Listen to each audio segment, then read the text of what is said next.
غریبہ میں کیا ہوتا ہے؟ تو آپ سب سے ریکویسٹ ہے کہ آپ اس ویڈیو کو صبر کے ساتھ پورا دیکھیے گا، اس کے بعد اپنی رائے کا اظہار کمنٹس میں کیجیے گا۔ شکریہ۔ شام غریبہ کے بارے میں ہمارے دوست کے ساتھ پیش آنے والے واقعے کو اسی کی زبانی سنیے۔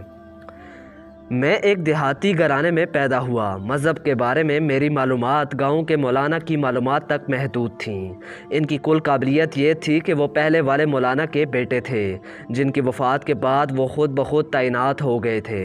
محرم کے قریب آتے ہی مختلف قسم کی باتیں سننے کو ملتی تھیں۔ ان کا مقصد شاید خوف پیدا کرنا تھا۔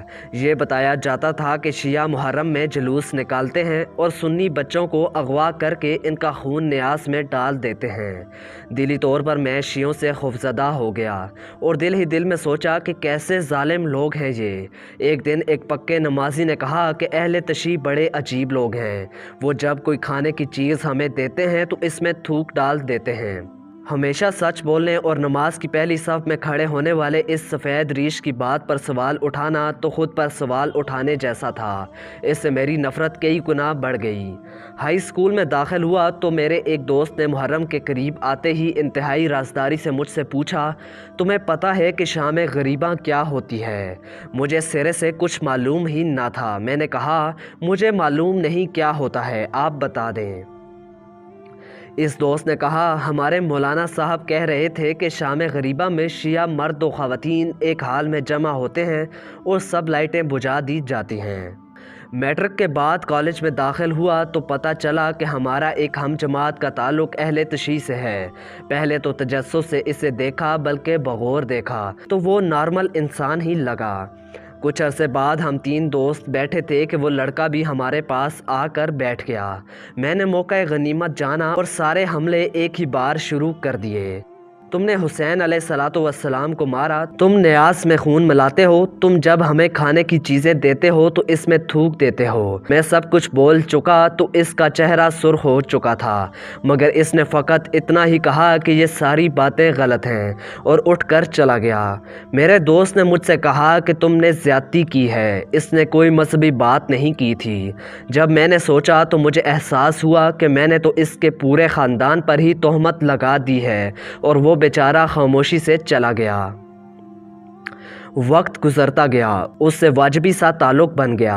محرم کے ایام شروع ہوئے تو ایک دن اس نے مجھ سے کہا، کیا آپ حقیقت معلوم کرنا چاہتے ہیں کہ شام غریبہ میں دراصل کیا ہوتا ہے؟ تحقیق کے لیے آ جاؤ، اگر تمہاری بات سچی ہوئی تو میں بھی واپس پلٹ جاؤں گا۔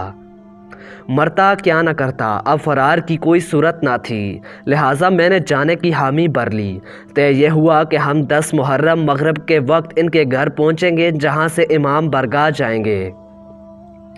ناظرین، حسب وعدہ جب ہم ان کے گھر پہنچے تو دیکھا کہ سب نے سیاہ کپڑے پہنے ہوئے ہیں، ایسے لگ رہا تھا جیسے بہت تھکے ہوں۔ انہوں نے مجھے بتایا کہ 10 دنوں سے مجالس چل رہی ہیں، 7 جلوس بھی تھے۔